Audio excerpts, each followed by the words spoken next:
Boa noite Marilza, boa noite Willy, sejam bem-vindas. Boa noite Mari. O pessoal tá chegando, que bom. As curitibanas aqui, né? Todo mundo da região já tá chegando. Vamos ver de onde mais vem o pessoal hoje. Boa noite Marilza.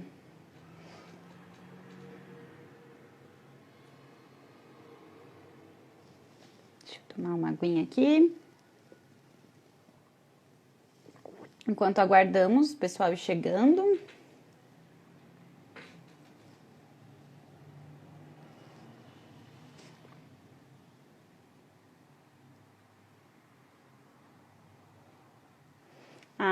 Boa noite, tio Mauro. O Mauro está aqui contigo lhe dando boa noite. Muito obrigada. Boa noite para vocês também.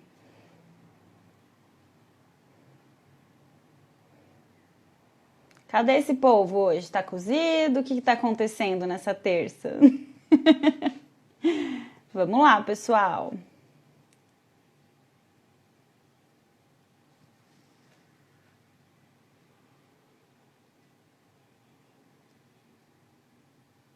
Boa noite, Ju. Seja bem-vinda.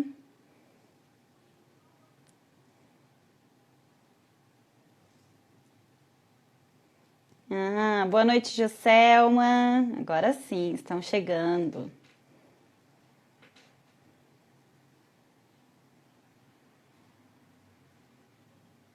Boa noite, Marisa. Tudo bem com vocês?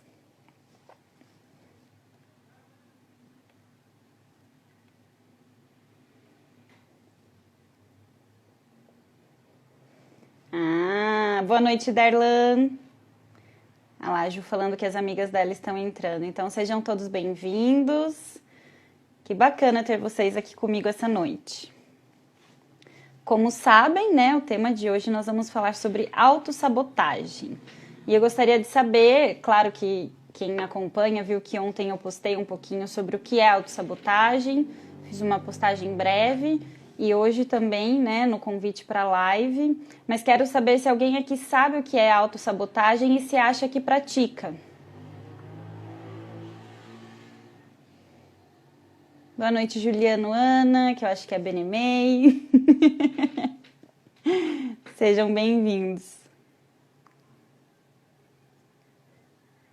Aguardo aí o comentário de vocês.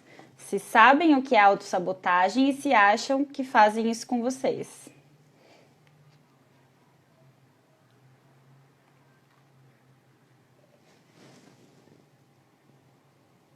É a filha dela, que bom que vocês entraram, Ana. É que ela comenta que geralmente é ela que entra.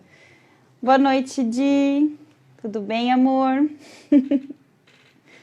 Que legal, tem bastante gente chegando, já deu 5 minutinhos aqui, então acho que já dá para entrar no tema, né?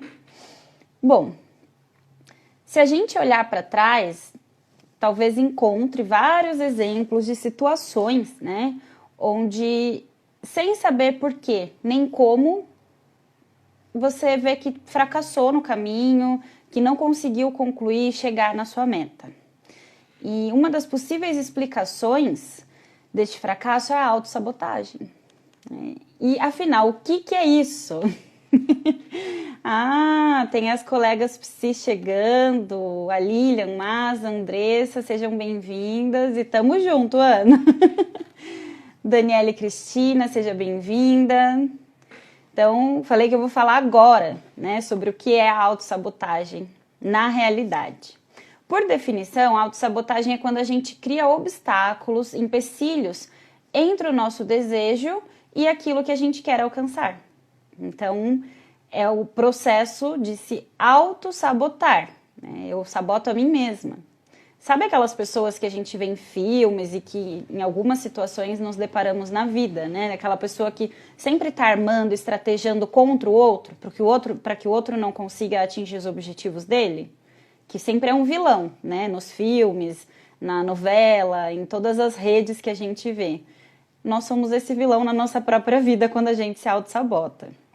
Então, que situações, por exemplo, acontece a autossabotagem? Inúmeras, né? Mas, por exemplo, a pessoa diz, eu quero um carro melhor. Mas ela vem com as desculpas. Se bem que pensando bem, um carro melhor, eu vou ter IPVA mais caro, eu vou ter que gastar mais porque a manutenção é mais cara. Se for um carro zero, eu vou ter que levar na concessionária, o preço de concessionária é caro. E a pessoa começa a colocar empecilhos. E daí tem mais risco, seguro é um absurdo para carro novo. Se for roubado também é uma nota, eu vou ter um grande prejuízo. E começam as desculpas, né? Que na verdade são maneiras de impedir que a pessoa alcance o objetivo dela, que é a autossabotagem. Ou, eu quero parar de fumar. Nossa, eu quero muito parar de fumar, porque eu sei que a longo prazo isso faz mal. Tenho familiares na família que já tiveram problemas graves. Tem bastante gente chegando aí, sejam bem-vindos. Carlos, Luana, Suzy. Deixa eu ver quem mais chegou.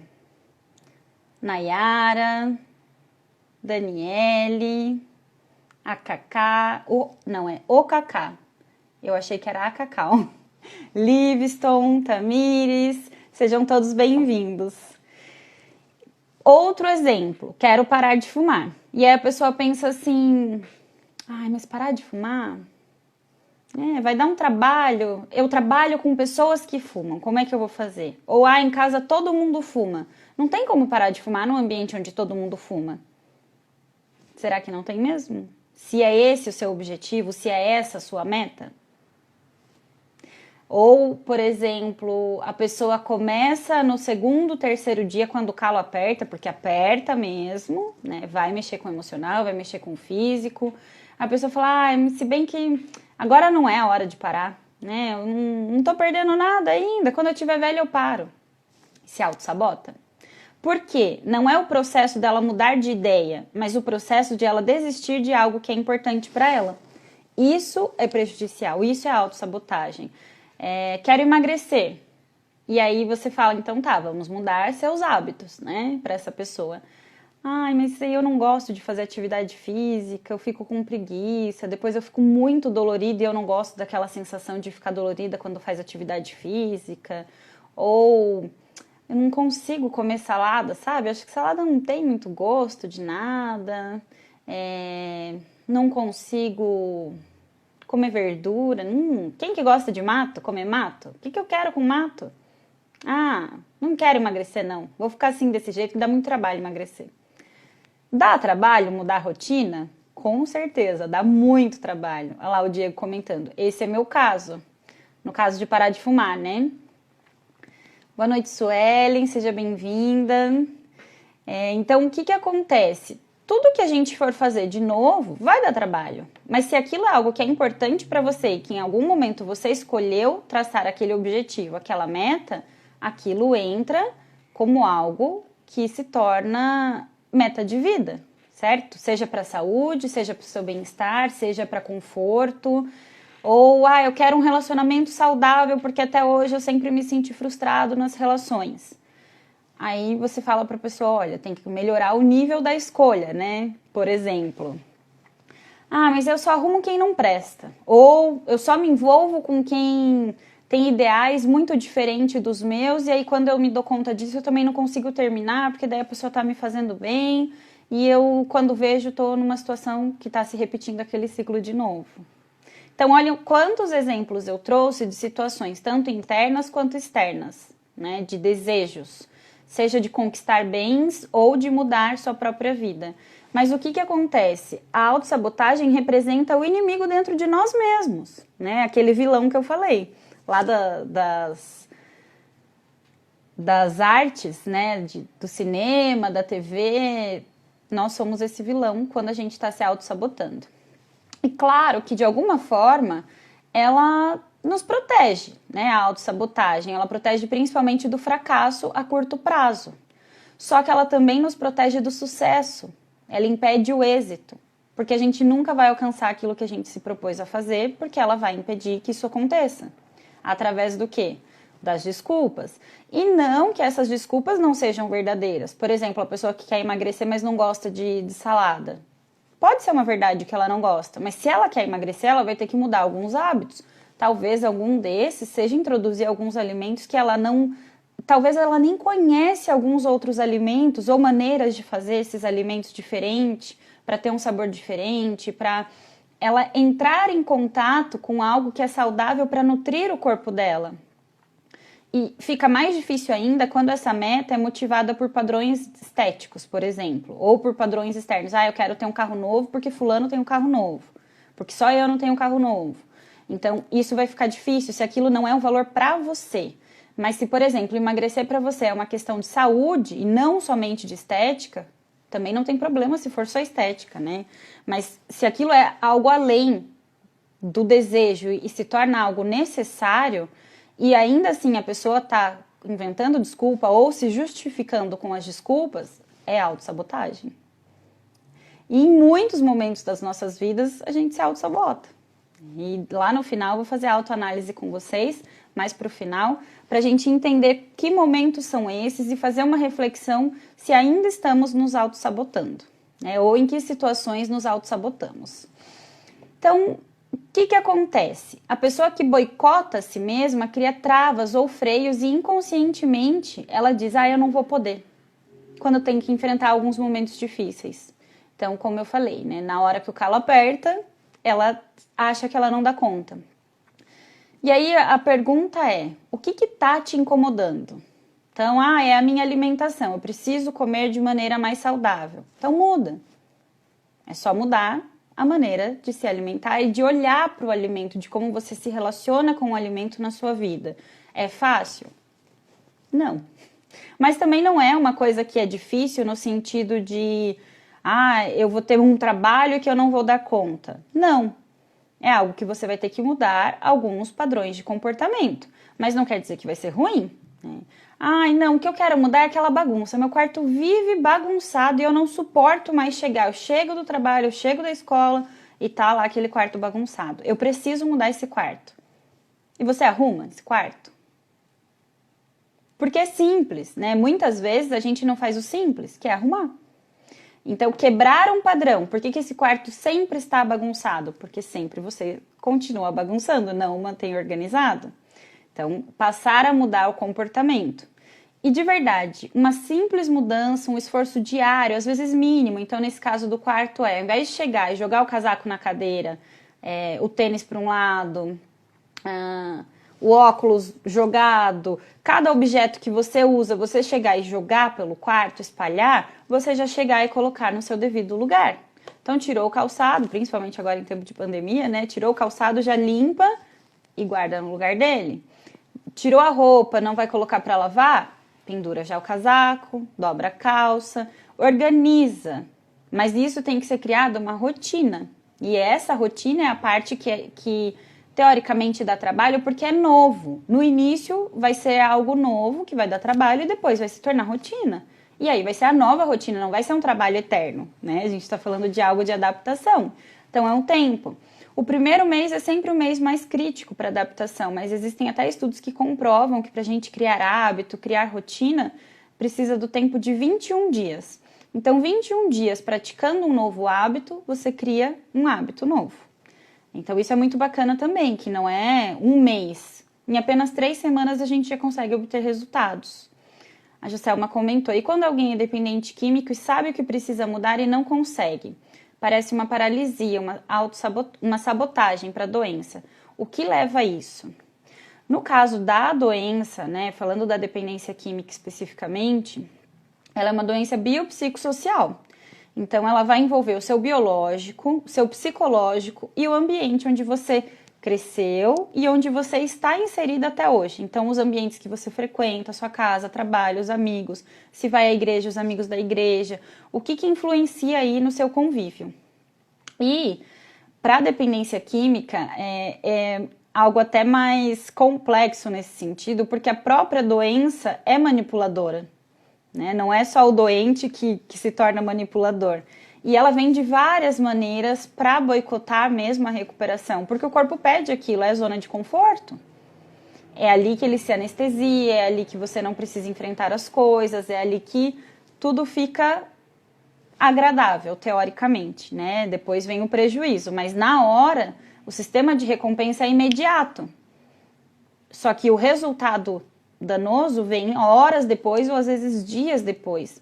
Então, nesse caso, a gente precisa entender qual a motivação por trás do hábito. Então, falando de hábito e da doença mesmo, né?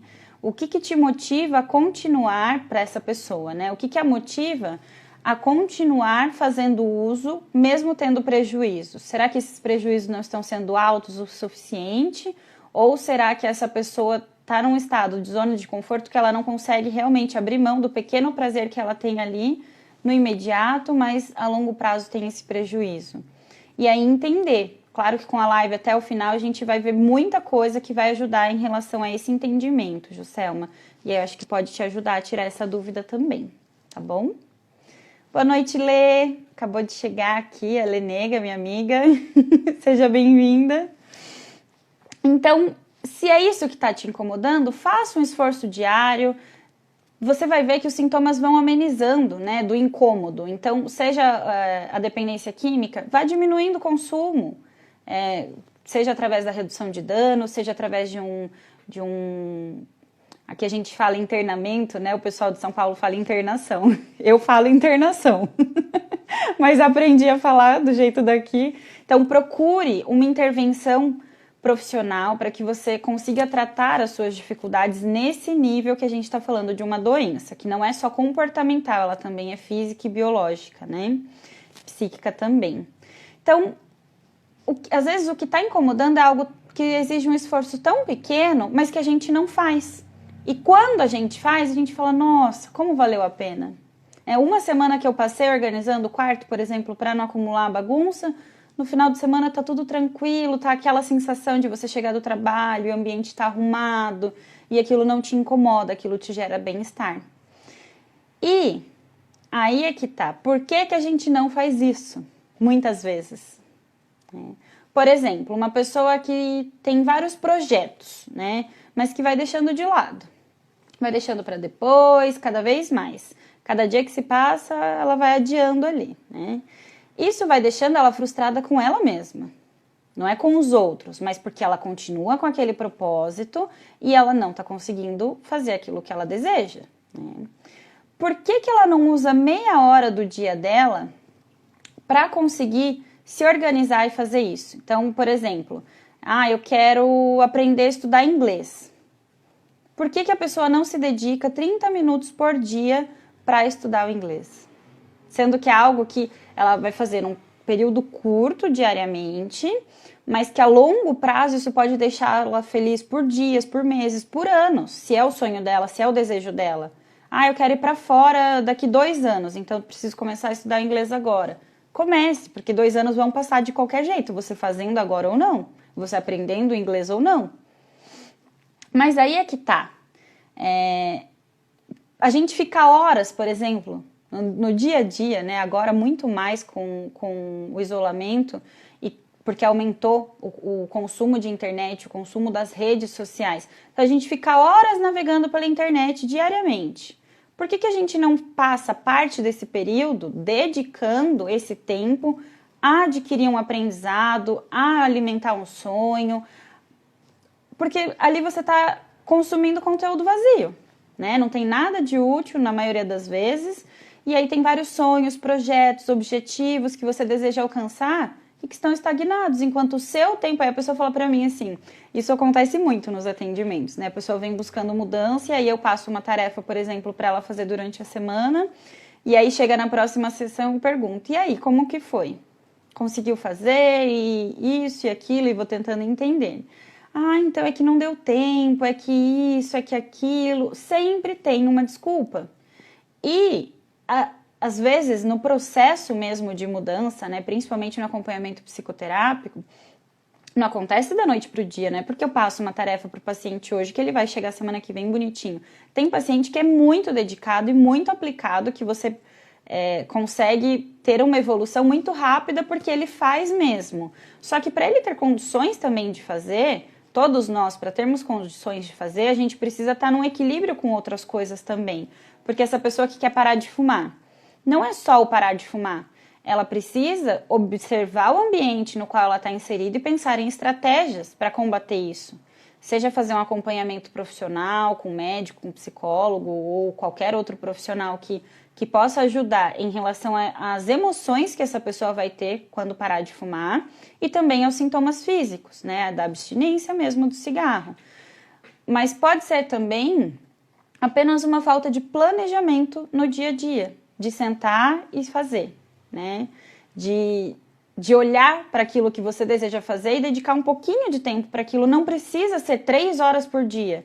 Se você conseguir fazer isso 3 horas por dia, tudo bem, vai ser aquele paciente que eu falei que toda semana faz.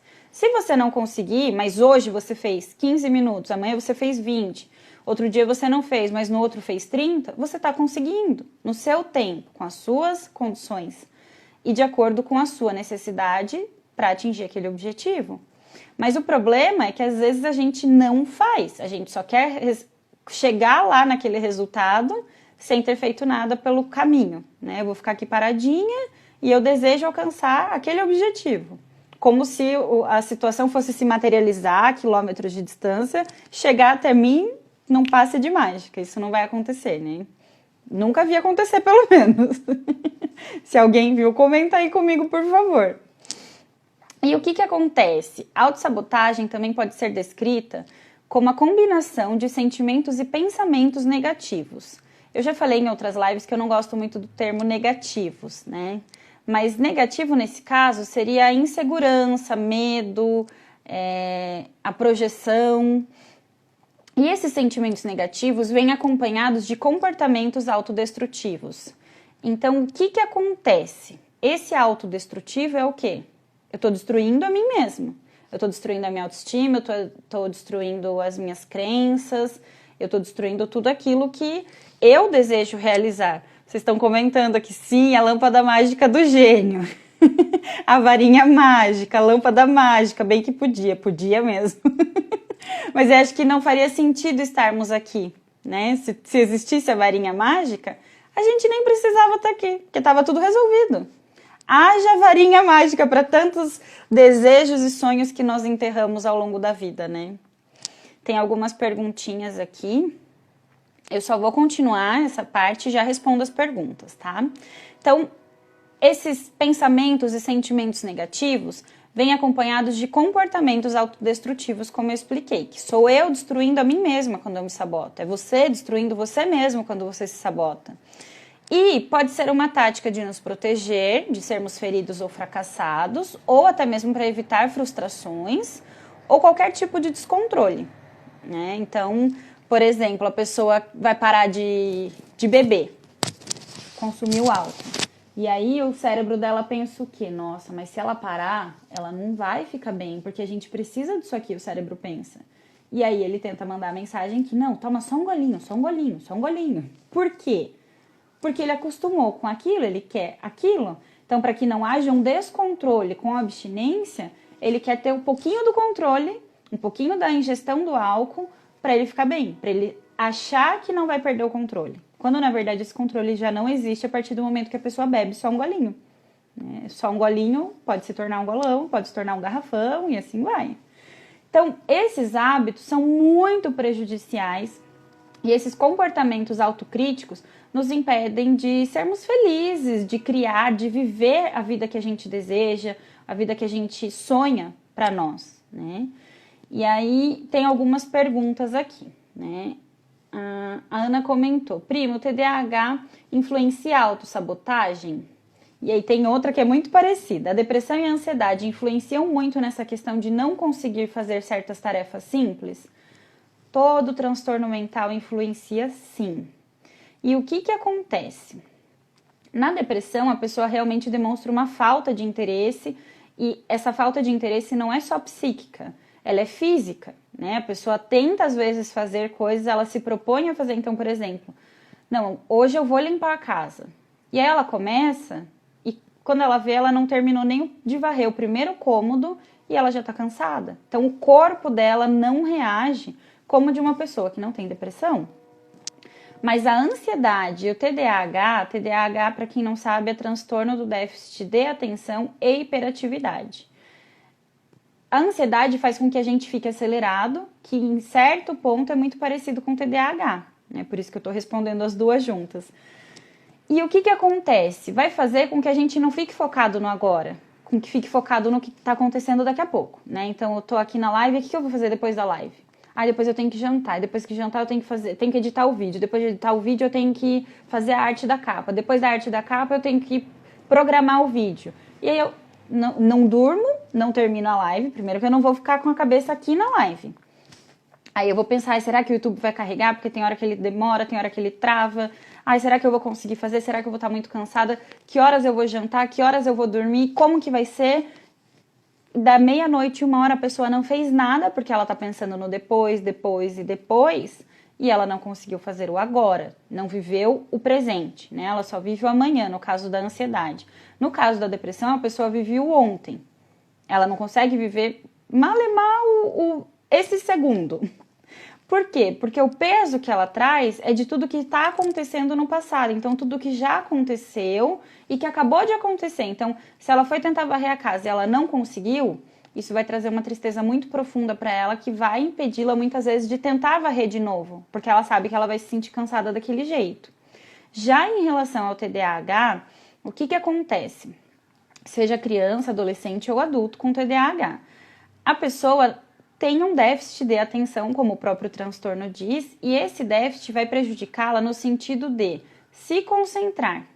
Então, se eu tenho, por exemplo, um objetivo de todo dia estudar meia hora por dia sobre história, que seja. Aí eu sento para estudar história e a minha cabeça vai geografia, inglês, matemática, futebol, vou pensar no que tem para comer, eu vou pensar em qualquer outra coisa menos na história. Mas eu gosto de história. Só que não quer dizer que por essa pessoa gostar, ela não tá fazendo. Ela não faz porque ela tem um transtorno. Então, claro que precisa ser acompanhado, né, por profissionais, inclusive não só o TDAH, mas TDAH, ansiedade e depressão. São transtornos que têm níveis, né, e tem níveis leves e tem níveis graves. E o que acontece? Quanto maior o nível, quanto mais alto, maior o prejuízo essa pessoa vai ter e as pessoas que convivem com ela também. Então, por exemplo, conviver com alguém que tem TDAH é muito complexo, porque você tem que estar sempre repetindo as mesmas coisas, você ouve coisas repetidas, você faz tarefas junto com a pessoa e depois ela não consegue lembrar que fez, ou você faz combinados e ela não consegue lembrar, sem contar que, por conta da hiperatividade mesmo, ela não consegue ficar focada aqui. Então, por exemplo, os pacientes que eu tinha, principalmente crianças, né, com TDAH, a criança tem uma necessidade, não todas, mas a maior parte deles tinha uma necessidade de mexer o corpo. Então, todas as atividades eram lúdicas para que a gente movimentasse e trabalhasse também o corpo. Porque se for só o psíquico, essa pessoa, essa criança não ia conseguir, até mesmo adolescente, não conseguia. Então, precisava de uma atividade que fosse pensante e que o corpo se movesse ao mesmo tempo. E ela tem essa necessidade que não é algo que ela planeja. Ela tá aqui, daqui a pouco ela tá se mexendo, ela levanta, ela senta, ela gira a cadeira, ela não para, e você tá falando com ela, não quer dizer que ela não tá te ouvindo. Ela tá te ouvindo, mas ela precisa fazer várias coisas ao mesmo tempo, são vários estímulos, né? E com certeza, tudo isso vai atrapalhar e vai facilitar com que haja autossabotagem. Só potencializa, né? Porque é algo que a pessoa acaba perdendo o controle dela mesma. Então, é algo que precisa ser... A gente precisa entender, porque quando existe uma patologia na situação, muda todo o contexto, né? Agrava a situação, mas não quer dizer que essa pessoa não possa conseguir superar a autossabotagem. Pode sim, tá? E aí, o que acontece? O mais claro sinal de que a gente está se sabotando. Por exemplo, quando a gente estabelece uma meta, uma intenção, e somos claros com o que queremos, e em seguida a gente começa a dar espaço para dúvida, sabe? Ai, será que eu vou conseguir? Aí entra os pensamentos, as emoções negativas, e aquilo tudo vai nos preenchendo e vai transbordando, né? Em insegurança e crenças limitantes. Então, acho que eu não vou conseguir, não estou preparado para isso, não era bem isso que eu queria. Pensando bem, ó, o que eu quero com a vida? Ó a condição que eu tenho, como é que eu vou crescer, como é que eu vou ser alguém melhor? olha a família de onde eu vim, eu não tenho que sonhar grande, eu tenho que sonhar pequeno, porque eu só posso dar passo pequeno. Então, isso tudo é pura autossabotagem. É você diminuindo a sua capacidade, a sua potencialidade, as suas conquistas, as suas vitórias. A gente vai falar mais sobre isso também daqui a pouquinho. Então, quando você percebe que esse comportamento ocorre com frequência em sua rotina, que está atrapalhando sua vida social, sua vida profissional ou familiar, então talvez esteja na hora de olhar mais profundamente para ver o que pode estar motivando esse ciclo de autossabotagem na sua vida. Porque a pessoa que tem o comportamento de autossabotagem, ela tende a ser assim, não só em uma área da vida, mas em várias. Então ela pode se autossabotar no trabalho, na família, no relacionamento e nas finanças, por exemplo, ao mesmo tempo. E aí como é que ela vai se sentir realizada se ela está se fracassando, né? Não é o fracasso que está chegando no caminho dela, é ela mesma que está boicotando o sucesso dela. Lembra que ela é o vilão da história dela, é o inimigo dela. Então, como é que ela vai dar espaço para a realização se ela está causando tudo isso? Só que o pior é, às vezes a pessoa nem sabe que ela está causando tudo isso. Por exemplo, no post de hoje, poucas pessoas demonstraram interesse, se manifestaram, e até o número de pessoas que estão aqui na live agora não está tão alto quanto costuma estar. Por quê? Porque tem pessoas que não fazem ideia de que se auto-sabotam ou têm ideia de que fazem isso, mas não querem mudar. Então, quem está aqui hoje, ou é porque está interessado em aprender, né, só por conhecimento, para agregar valor, ou é porque está interessado em mudar realmente seus comportamentos. Ou porque gostou muito de mim e está aqui querendo ficar comigo para acompanhar as lives e é parceiro fiel, porque tem aqui um público maravilhoso que é muito fiel e que está sempre comigo, e eu sou muito grata a vocês, mas estou falando isso porque realmente, né, das três, uma dessas opções ou tá aqui porque gosta muito de mim, ou tá aqui porque quer aprender, porque gosta de aprender, ou está aqui porque quer parar de se auto-sabotar, ou os três juntos, né, pode ser também. Tem gente chegando aí, então sejam bem-vindas, Amanda, Tivan. Ah lá, a Juscelma falou, tudo isso junto, você é maravilhosa. Ai, obrigada, Juscelma. E é muito bom essa troca com vocês, né? A participação de vocês, a interação, isso me motiva muito a estar aqui. A Amanda também comentou, os três. A tia Marilza também, os três. Então, isso é muito bom, né? Que eu fico feliz que não estejam aqui só porque gostam de mim, mas sim porque também querem aprender. Ou não só porque querem aprender, mas porque também gostam de mim. E aí, o que acontece? Segundo a neurociência, 95% das nossas decisões e ações são tomadas de forma automática pelo nosso inconsciente. A gente faz coisas sem nem perceber na maioria das vezes. E isso é algo muito simples. Por exemplo, quantas vezes você abre a geladeira e não sabe o que você está procurando lá na geladeira? Já ouviu aquela frase? Minha mãe falava quando eu era pequena. Ah, abre a geladeira para pensar. Geladeira não é lugar para pensar. A minha mãe falava e eu conheço muitas mães que falam isso. Então eu não sei até que ponto isso continua se repetindo nas famílias. Mas é algo que a gente faz. Por quê? Porque às vezes nem é fome, não é nada. É só um estímulo. Você quer ver o que tem ali para... Às vezes não é nem vontade de comer. É realmente, parece que é abrir a geladeira para pensar. E eu não sei vocês, mas a minha, quando eu comecei a estudar e entender sobre esses palavreados, né, que a gente vai adquirindo na infância e fica, né, na vida adulta, eu parei para pensar e eu falei, realmente, é como se a gente abrisse a geladeira para pensar. Você não sabe se... Elas não se comunicavam, o Anderson comentou. Mas para pensar, parece que é... será que eu tô com fome? Será que eu quero uma água? Será que o quê? E fecha a geladeira e sai sem pegar nada. Então, isso é um exemplo típico do que a gente faz em relação ao inconsciente. O quanto a gente age motivado pelo inconsciente sem perceber o que estamos fazendo. E hábito é exatamente isso, né? Então, o caso desses pacientes que eu falei que tem dificuldade, essa resistência em relação a fazer as atividades que a gente propõe junto. Eu não falo, você precisa fazer isso e seguir uma receita de bolo. A gente bola uma estratégia juntos na sessão, chega na próxima sessão e a pessoa não fez. E às vezes ela nem lembra que ela combinou. Na maioria das vezes lembra, mas não fez realmente porque foi procrastinando, né? Foi adiando. Ah, a Daniele comentou, faço isso muitas vezes. Eu também. Hoje eu não faço mais porque eu refleti muito sobre isso. Então é um comportamento que eu tenho antes de abrir a geladeira. Eu penso antes. Mas se eu parasse para fazer no automático, quer dizer, se eu não parasse para pensar e eu deixasse fazer pelo automático, eu abriria a geladeira para pensar até hoje. E eu não sei o que tem, se refresca, né, a cabeça, o que acontece, mas ela tem um efeito mesmo de nos fazer pensar.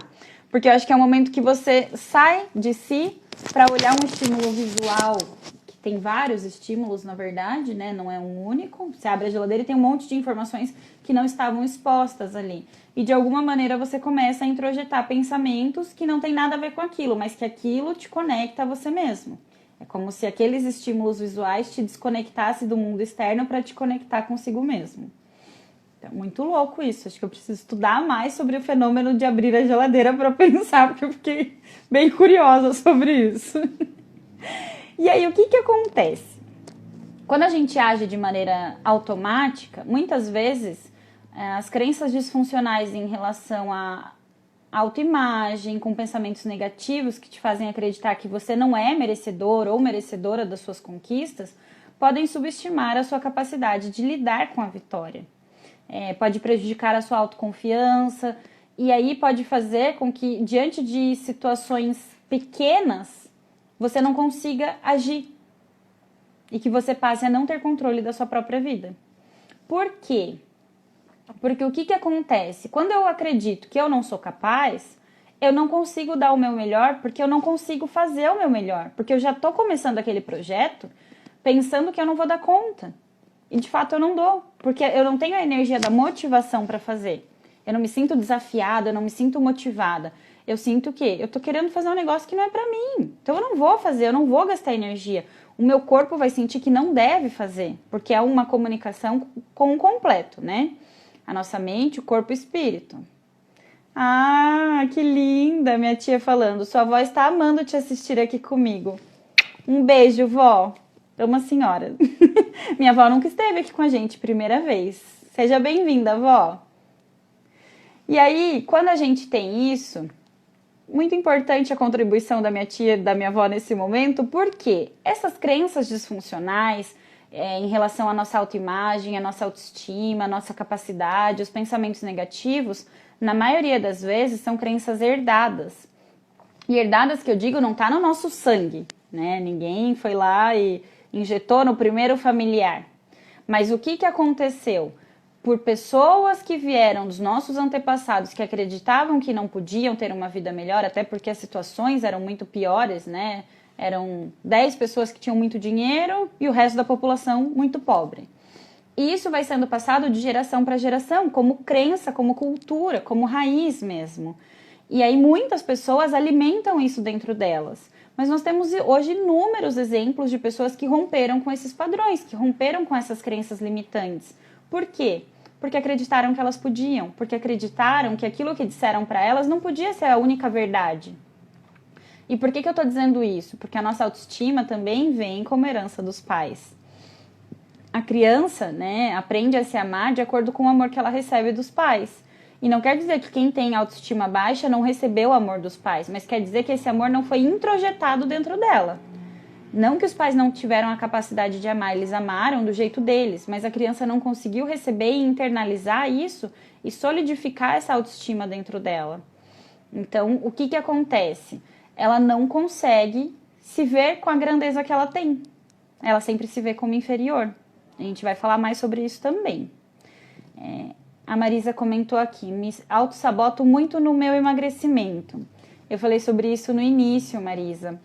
Isso acontece com muita frequência, principalmente quando a gente fala de uma família de obesos. Quando essa pessoa tem um gene, né, da obesidade, claro que geneticamente ela vai ter uma dificuldade maior do que alguém que sempre foi magro e engordou numa determinada situação da vida. Porque os genes dela, as células dela são de um obeso. Ou de alguém que está acima do peso, tem sobrepeso. Mas quando a gente fala de uma linhagem genética, tem a ver com os hábitos, tem a ver com o comportamento, tem a ver com as crenças E tem a ver também com o medo de ser diferente daqueles que você ama. Né? Que na maioria das vezes a gente acha que não pode superar aqueles que são importantes para nós. Inconscientemente, tá? Isso não é consciente. Mesmo quando essas pessoas vêm de famílias disfuncionais, existe o medo de que eu não posso ser melhor do que meus pais, porque eles são muito importantes para mim. E aí isso começa a dificultar muito mais o processo, porque você não se motiva a fazer. Entra no processo de autossabotagem novamente. A Joselma comentou, quando eu comecei a emagrecer, reparei que comecei a me sabotar. Sim. E isso é muito engraçado. Quando a gente começa a obter resultado, é como se a gente... eu vou falar também sobre isso. Como se a gente não fosse merecedor ou merecedora de estar naquela posição de conquista, de sucesso, de vitória, de que você está no caminho certo. E aí vem a autossabotagem, que na verdade ela é fruto desse pensamento, dessa crença limitante, dessa crença disfuncional. Né? De que você não merece tudo isso, de que você não é capaz, de que ter um corpo bonito talvez não seja para você, ou de que ser saudável é algo que só funciona para quem é rico, para quem tem acompanhamento nutricional, quem faz a refeição dessa pessoa, que você sozinha não pode cuidar de si mesma tão bem a ponto de ter essa qualidade de vida. A Amanda perguntou, existem ferramentas para criar e sustentar uma disciplina e não se auto-sabotar? Sim, eu vou falar sobre isso aqui no final. Tem material bem legal, só que eu tô vendo aqui que são 9h43 e eu tô na metade do meu roteiro. Então, com certeza, eu não vou terminar essa live hoje. Mas não tem problema. Se não der para eu falar no final hoje, eu trago na semana que vem, porque o conteúdo é muito importante, né? E aí, aqui tem 10 sinais de que você está se auto-sabotando ou de que você está vendo alguém aí do seu lado, aquela pessoa que você ama, se auto-sabotar. Né? Primeiro, procrastinação. Esse palavrão significa que é o ato de adiar as coisas que precisam ou que deveriam ser feitas. Às vezes a pessoa procrastina obrigações. Então, por exemplo, eu quero emagrecer, então eu tenho que marcar lá com a nutricionista, tenho que marcar com o endócrino. E eu tenho convênio médico, mas eu não marco. Ah, esqueci de ligar. Ah, liga lá, tem que ficar esperando, né? Um tempão até eles atenderem, até agendar. Ai, que não sei o quê. Ah, eu já ouvi até assim, mas a gente tá em pandemia. Sim, mas atende por teleconsulta. Não, entende que não é a desculpa, mas sim o que você vai fazer com a desculpa. Então tá, estamos na pandemia, é arriscado ir até um centro hospitalar ou até uma clínica. Sim, concordo. Mas existem outras ferramentas. É ligar lá e falar, viu, tá atendendo por teleconsulta? Não tá? Quais são os meios de segurança que vocês estão utilizando aí? Para ver se você consegue se sentir seguro para ir. Então, é driblar as indagações, os pensamentos negativos. Lembra? As crenças ou as desmotivações que vão fazer com que você se auto-sabote. Então, essa já é uma dica, tá? A Daniele comentou, conseguimos perder peso, daí comemoramos comendo uma pizza. E o que acontece? A gente não entende, conscientemente a gente sabe que se eu estou emagrecendo e eu mereço, e eu tô muito feliz por isso, eu tenho todo o direito de brindar, de comemorar, e nós brasileiros principalmente, né, a gente comemora comendo, que é uma coisa boa mesmo. Não tem problema nenhum. Inclusive, para quem está fazendo reeducação alimentar, para quem está fazendo dieta, comer faz muito parte do nosso dia a dia, inclusive da nossa vida social, né? O problema não é você comemorar comendo que emagreceu, mas o que você vai comemorar? Então, você acabou de ir lá, saiu do médico, saiu da farmácia, se pesou e teve um resultado legal, comer uma pizza para comemorar é um sinal de autossabotagem clássico. Mas o que acontece? Se você for lá, eu vou comemorar e eu vou comer uma pizza. Se comer uma fatia, não tem problema nenhum. Porque não é ficar sem, é conseguir controlar a quantidade. E aí é que tá, quando a gente se autossabota, a gente não vai comer um pedaço de pizza, a gente vai enfiar o pé na jaca, vai comer até sair da pizzaria ou sair da mesa com a barriga com a sensação de que tá explodindo. Principalmente se você estava num programa de reeducação, que você come menos, mais vezes durante o dia. Você não senta e faz uma pratada, né? Até porque seu corpo precisa digerir aquela quantidade de alimentos. E aí não vai resolver.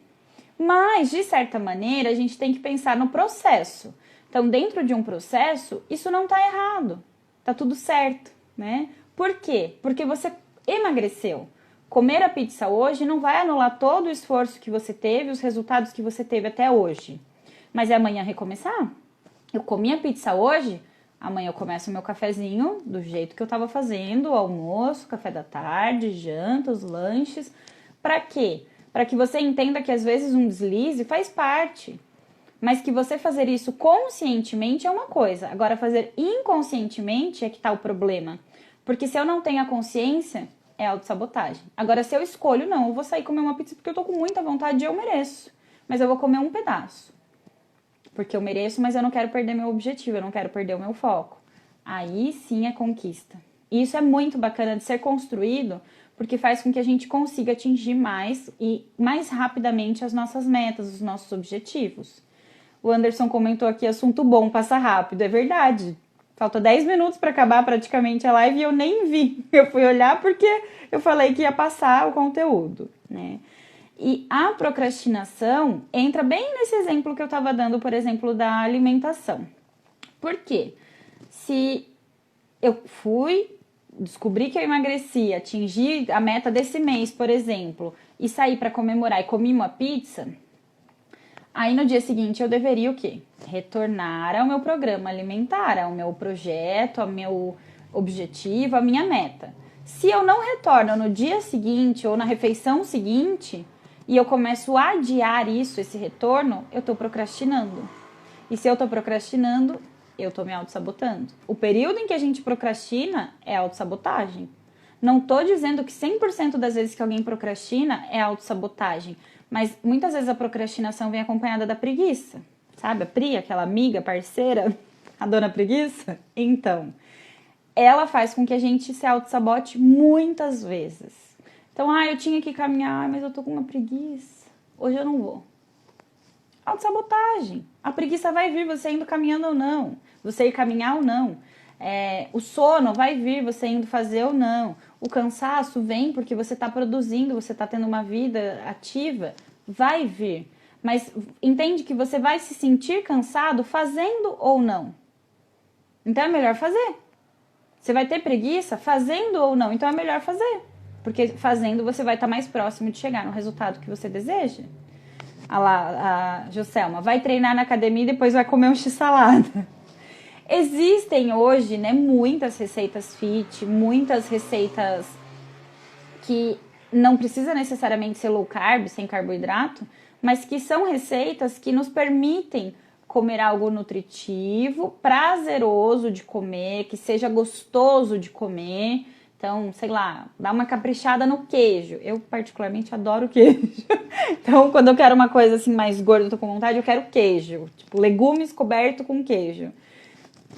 Sacia a minha vontade. Não preciso comer o x-salada com queijo.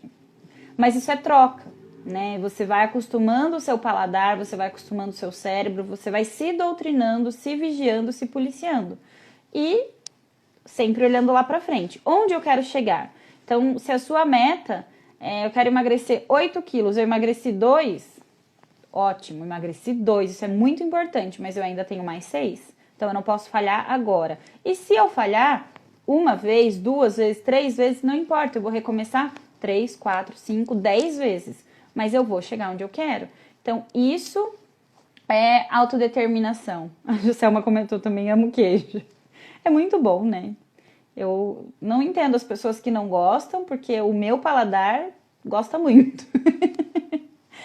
E aí, a procrastinação muitas vezes vem porque a pessoa não faz um planejamento, né? Eu vou falar sobre isso também mais detalhadamente, mas o que acontece? Se eu não consigo me organizar para estudar lá meia hora por dia para aprender o tal do inglês, como é que eu vou chegar daqui 2 anos num país estrangeiro que eu não entendo nada e as pessoas não entendem nada? Se esse é o objetivo, eu preciso estudar para chegar até lá e atingir meu objetivo, para ter o sucesso. Mas é aquela meia hora que eu programei, por exemplo, das 8 às 8h30 da noite eu vou estudar inglês. Seja com videoaula, seja com quem for, fazendo o que for. Mas você vai estudar, seja gratuito. Tem vídeo no YouTube, tem aplicativo gratuito. tem textos, né, que você encontra na internet, tem várias ferramentas que são gratuitas e tem as ferramentas pagas também, inclusive professor particular. Mas não importa como você vai fazer, mas que você faça. Então, eu não consigo hoje ainda pagar um professor, pagar uma escola, mas eu vou fazer as videoaulas. Perfeito! Faça. A questão, como eu falei, às vezes é muito mais simples. Procrastinar, a gente só vai adiando, se sente muito frustrado, se sente mal e não se sente próspero, não se sente evoluindo, não sente que tudo que você desejou está acontecendo. Você só sente que eu nunca consigo atingir as minhas metas e vai ter mais do mesmo cada vez mais, né? Então, sei lá, eu quero evoluir como pessoa, então dedique meia hora do seu dia, 40 minutos do seu dia, mas eu não tenho tempo, 10 minutos do seu dia. Eu, particularmente, vejo todo dia um vídeo, uma música, um podcast, alguma coisa que me agrega valor. Então, se para a pessoa, mas eu quero estudar, não, eu quero aprender a fazer crochê, vai aprender. Eu quero orar mais, dedicar mais tempo do meu dia para meditar, para orar, para me conectar com a espiritualidade, comigo mesmo, para crescer. Se dedique, só que tem que ter uma rotina. Então, a pergunta da Amanda era se tem uma forma, né, de lidar com isso. Na próxima live, na semana que vem, eu vou falar mais sobre isso.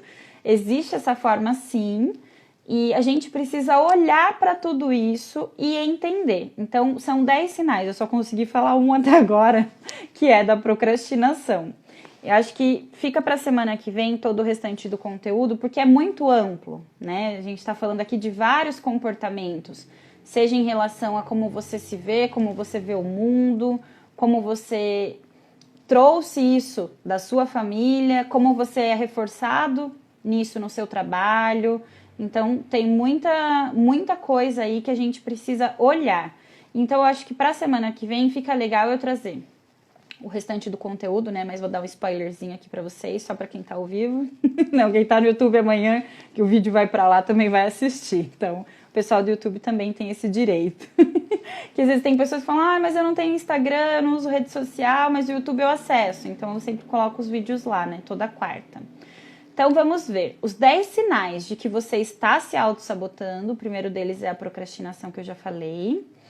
Depois, a gente vai fazer um exercício de autoanálise juntos aqui, vocês comigo. Para entender até que ponto você está se auto-sabotando ou você estava, né? Para ver como que está a sua evolução mesmo no seu crescimento pessoal. Não importa se a pessoa que está aqui é meu paciente, se é meu amigo, se é familiar, se é só um conhecido, se é um colega da profissão, não importa. Quem está aqui vai ter a oportunidade de fazer essa autoanálise junto comigo e eu acho que isso vai ser bem bacana. Até imaginei que não ia dar tempo de falar tudo hoje por conta dessa autoanálise que eu quero a participação de vocês, claro, né? Pra gente crescer junto. E aí depois vai vir os 10 passos de como evitar a autossabotagem, que aí, nesse conjunto, eu vou trazer toda uma explicação de como seguir, né? Não é receita de bolo, mas de como você pode ir fazendo para driblar a autossabotagem. E ainda tem um plus, que serão as dicas.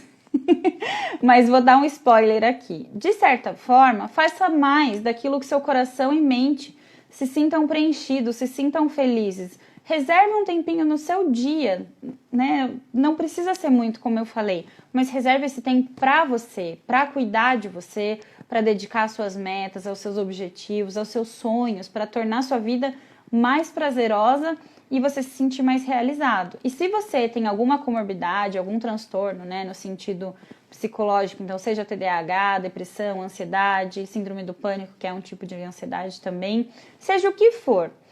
Se você precisa de orientação, eu posso te ajudar, mas procure um profissional, procure um psicólogo. Se for o caso, esse psicólogo te orientar, procure um psiquiatra, faça tratamento, porque às vezes a gente só tem como tratar a autossabotagem quando a química cerebral está tratada também. Então, no caso do TDAH, precisa desse acompanhamento também profissional para melhorar o transtorno. Porque daí fica muito difícil a pessoa parar de se auto-sabotar se ela não consegue se concentrar em nada, se ela não consegue estudar nada, ela não consegue estar ali naquele momento, né? E aí vou ver os comentários aqui. A Amanda falou do queijo. Eu não gosto tanto, Aí o Anderson, eu não sabia que gostava de queijos, até conviver com quem gostava. Aprendeu a gostar. O ambiente pode estar sendo um dos fatores que estão fortalecendo a autossabotagem? Sim! O ambiente, como eu falei, né? O ambiente familiar, o ambiente de trabalho, ambiente até da escola, às vezes, para crianças, né? Para adultos também, faculdade, cursos, enfim. Podem fazer com que a gente se autossabote e nós vamos ver o porquê na semana que vem, mas basicamente é quando a gente começa a se comparar com o próximo.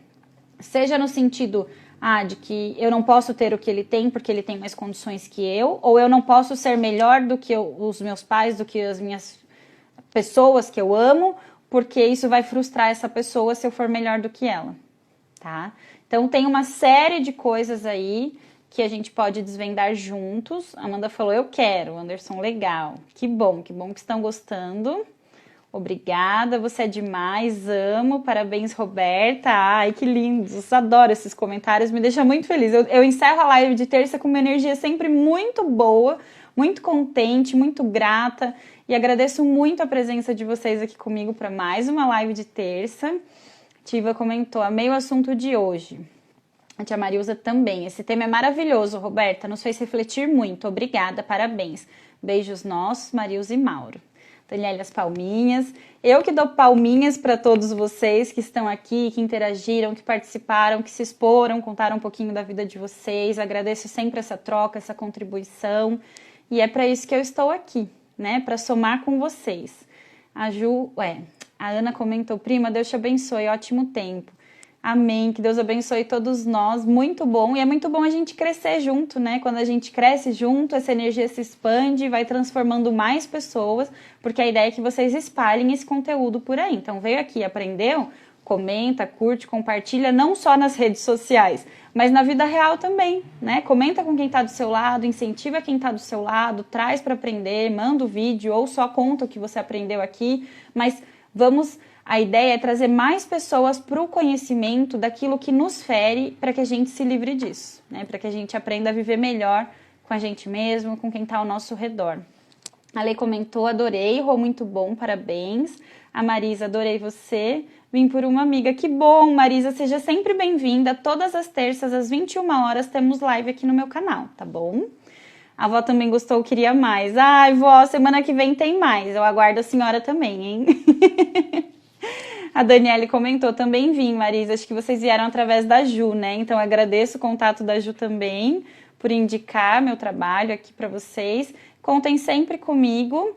Também mando um beijo a todos vocês. Boa semana e aguardo vocês na próxima terça. Combinado? Gratidão a todos que participaram aqui. E venham aprender mais comigo na semana que vem e eu aprendo junto com vocês. Beijo. Tchau, tchau.